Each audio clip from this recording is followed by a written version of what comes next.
done. We're told he's going to be received by the 89th Airlift Wing Commander, Colonel Stephen Snelson. Of the United States, Donald J. Trump and Melania Trump.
Thank you very much. And we love you, and I can tell you that from the bottom of my heart.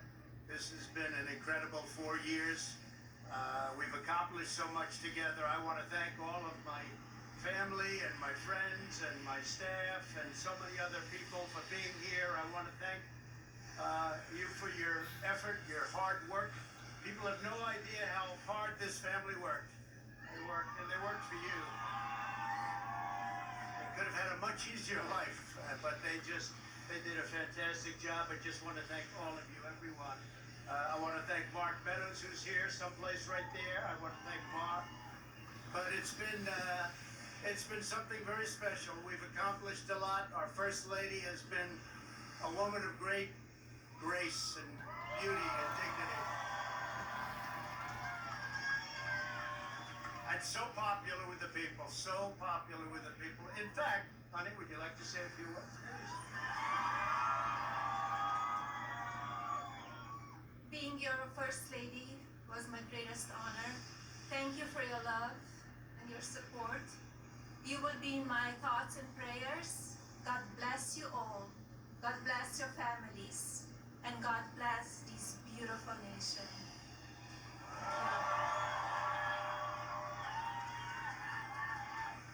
What else has to be said, right? But what we've done, that's true, great job. What we've done has been amazing by any standard. We rebuilt the United States military. We created a new force called Space Force. That in itself would be a major achievement for a regular administration. We were not a regular administration. We took care of the vets, 91% approval rating. They've never had that before. The vets have given us, the VA, the vets have given us an approval rating like has never been before. We took care of our vets and our beautiful vets. They were very badly treated before we came along. And as you know, we get them great service and we pick up the bill and they can go out and they can see a doctor if they have to wait long periods of time. We got it so that we can sadly get rid of people that don't treat our vets properly. We didn't have any of those rights before when I came on, so our vets are happy, our people are happy, our military is thrilled. We also got tax cuts, the largest tax cut and reform in the history of our country by far. I hope they don't raise your taxes, but if they do, I told you so. And if you look at the regulations, which I consider the regulation cuts to be maybe even more important, that's why we have such good and have had such good job numbers. The job numbers have been absolutely incredible. When we started, had we not been hit by the pandemic, we would have had numbers that would never have been seen. Already our numbers are the best ever. If you look at what happened until February a year ago, our numbers were at a level that nobody had ever seen before. And even now, we really built it twice. We got hit, nobody blames us for that. The whole world got hit, and then we built it again. And now the stock market is actually substantially higher than it was at its higher point prior to the pandemic. So it's really, you could say we built it twice. And you're going to see incredible numbers start coming in if everything is sort of left alone. Be careful. Very complex. Be careful. But you're going to see some incredible things happening. And remember us when you see these things happening, if you would. Remember us, because I'm looking at elements of our economy that are set to be a rocket ship up. It's a rocket ship up. We have the greatest country in the world. We have the greatest economy in the world. And as bad as the pandemic was, we were hit so hard, just like the entire world was hit so hard. Places that thought they got away with it didn't get away with it. They're suffering right now.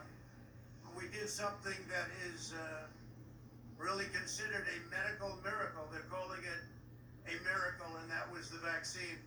We got the vaccine developed in 9 months instead of 9 years or 5 years or 10 years or a long time. It was supposed to take a long time, many, many years to develop a vaccine. We have 2 out. We have another one coming almost immediately, and it really is a great achievement. So you should start to see really good numbers over the next few months. I think you're going to see those numbers really skyrocket downward. And I can only say this, we have worked hard. We've left it all, as the athletes would say, we've left it all in the field. We don't have to come and say, we'll never say in a month when we're sitting in Florida, we're not going to be looking at each other and saying, you know, if we only worked a little bit harder, you can't work harder. And we had a lot of obstacles, and we went through the obstacles. And we just got 75 million votes, and that's a record in the history of sitting presidents. That's an all-time record by a lot, by many millions. In the history of sitting presidents, it's been really just an honor. And one of the things we're very, very proud of is the selection of almost 300 federal judges and 3 great Supreme Court justices. That's a very big number. That's a record-setting number. And so we've done a lot, and there's still things to do. First thing we have to do is pay our respects and our love to the incredible people and families who suffered so gravely from the China virus. It's a horrible thing that was put onto the world. We all know where it came from, but it's a horrible, horrible thing. So be very careful, be very, very careful. But we want to pay great love to all of the people that have suffered, including families who have suffered so gravely. So with that, I just want to say you are amazing people. This is a great, great country. It is my greatest honor and privilege to have been your president.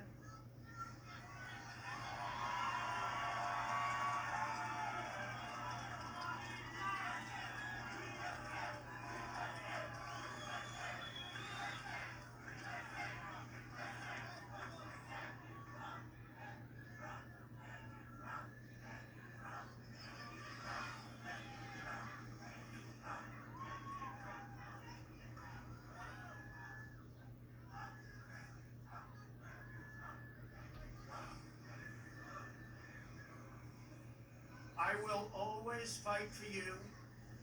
I will be watching, I will be listening, and I will tell you that the future of this country has never been better.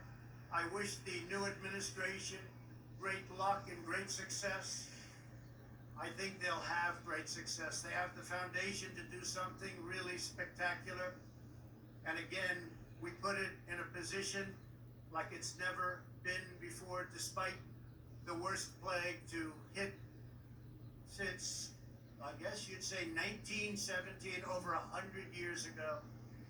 And despite that, the things that we've done have been just incredible, and I couldn't have done it without you. So just a goodbye.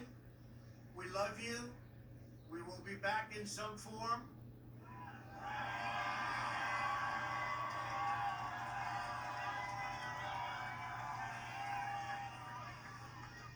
And again, I want to just I want to thank our Vice President, Mike Pence, and Karen. I want to thank Congress, because we really worked well with Congress, at least certain elements of Congress. But we really did. We've gotten so much done that nobody thought would be possible. But I do want to thank Congress. And I want to thank all of the great people of Washington, D.C., all of the people that we worked with to put this miracle together. So, have a good life. We will see you soon. Thank you. Thank you very much. Thank you very much.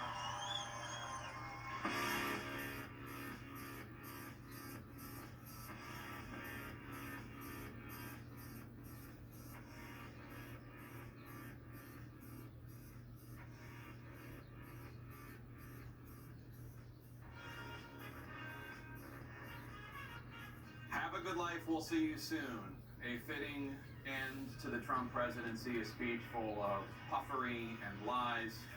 Although, of course, with this president, it always could have been worse. There weren't the worst of his typical lies about the election. He did acknowledge that there is an incoming administration, but we don't have to grade on a curve. It was an embarrassment that he did not even mention the name of his successor, Joe Biden. And the fact that he is making it all about himself and not about the country at all.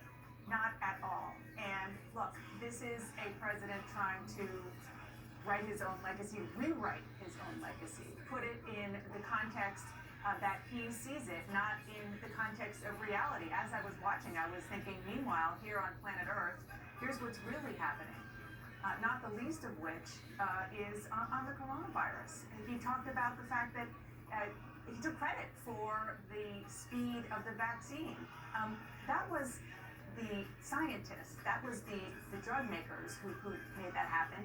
And if he's going to talk about the vaccine, how about the fact that the rollout has been a disaster and people aren't getting it the way that they should be getting it? And that is in large part because of his incompetence, and he's ignored the greatest pandemic that we have seen. And that is how he is walking away from this White House, from this presidency, and from the American people. And in fact, he said as bad as the pandemic was, it's not over. It is. The pandemic is still going on. We hit 400,000 deaths yesterday. He often talks about, or it is often talked about with President Trump, that he believes in the power of, quote, positive thinking. And you can see that in this speech where he pretends as if everything that's happening in this country is in upside down land. That we are in the greatest economy ever, that things are going so well, that people are not suffering is effectively the message that you get from President Trump. And that's just not the reality. He said, we put it in a position that it has never been before. And that's probably true, but just not in the way that he means. The economy is in a really terrible state. People are dying every day. The vaccine isn't being distributed as efficiently as it should be.